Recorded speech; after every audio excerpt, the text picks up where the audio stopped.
Come and join us. Let's take a ride para puntahan ang isa sa mga masasabi kong nag-revolutionize at nagpaputok ng Japanese food craze during the pandemic sa social media.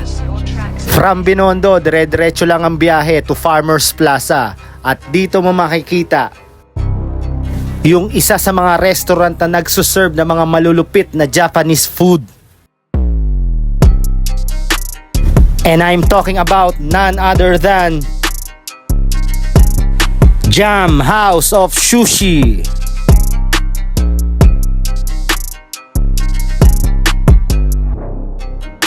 Ito pala yung isa sa mga latest branch nila. Nandito lang to katabi ng Carnival Festival dito sa Cubao.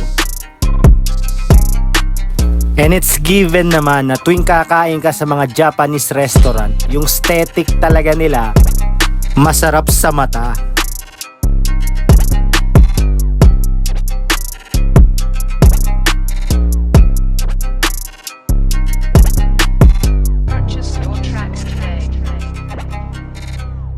So ano pang inaantay natin? Let's dive in sa kanilang menu.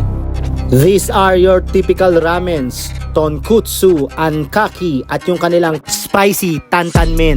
On the next page, ito yung masasarap. Dito mo makikita yung different varieties ng mga sushi. Nandito yung nigiri, gunkan, saka musubi. And there you go, on the left side, yung mga makis, California, Starfall, Salmon, Red Dragon, Yellow Dragon, name it all, nandito na.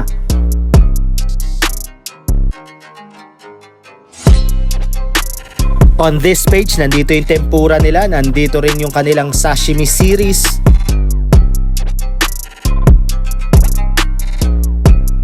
At ayun, we found what we're looking for. Nandito yung kanilang famous sushi boat at yung kanilang mga family platter.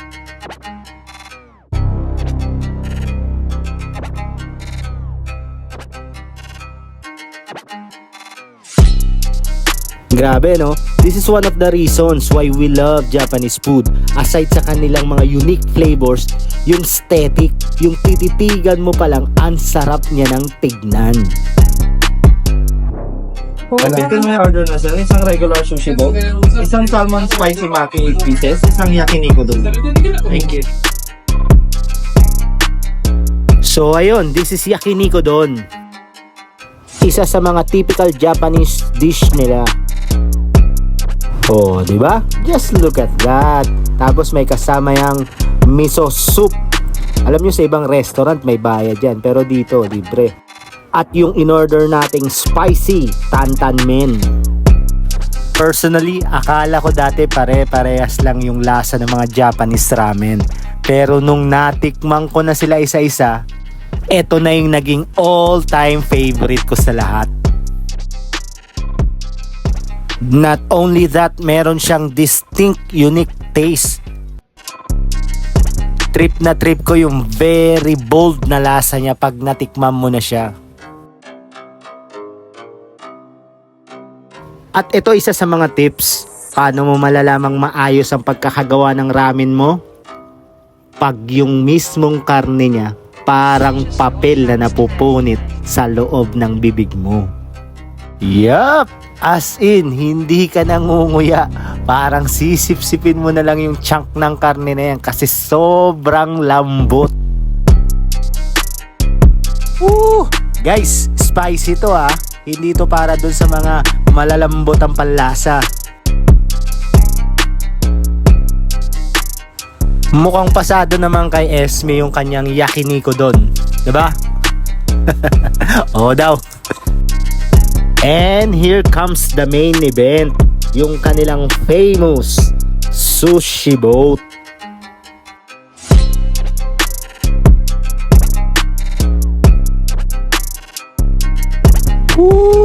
Ayun o, wala na, game over na. Ito yung pinaghalo-halong varieties ng mga sushi, sashimi, at kung anik-anik pang mga best sellers nila. Sarap na ito. Narinig nyo yun? Bihirang mag-praise ng pagkain niyang si Madam. Kaya pag sinabi niyang masarap, masarap talaga. Tikman na natin tong fresh salmon nila.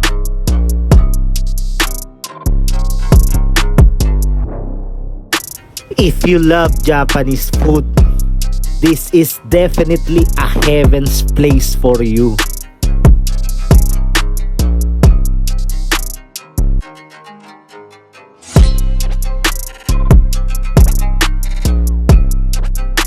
Ayun oh, this is one of their makis. Ay nako, as in, eto wala tong exaggerated. Pero this is my totally honest review dito sa kanilang sushi boat. Wala kang tapon dito, as in. Lahat masarap if you love Japanese food. Para dun sa mga bagong magda-dive in sa Japanese cuisine, wag na wag kayong bibili sa mga convenience store or yung mga nakarepack lang somewhere, because kung ganong mga klaseng Japanese food ang unang matitikman mo, madi-disappoint ka talaga, because Japanese food is meant to be served after cooking, fresh and raw. Kaya pag first time mong tumikim ng mga food nila, pumunta ka sa authentic at legit na Japanese restaurant, and you will see that big difference dun sa mga nakarepack lang sa mga convenience store versus sa mga katulad nitong fresh and handmade. Grabe, 2-4.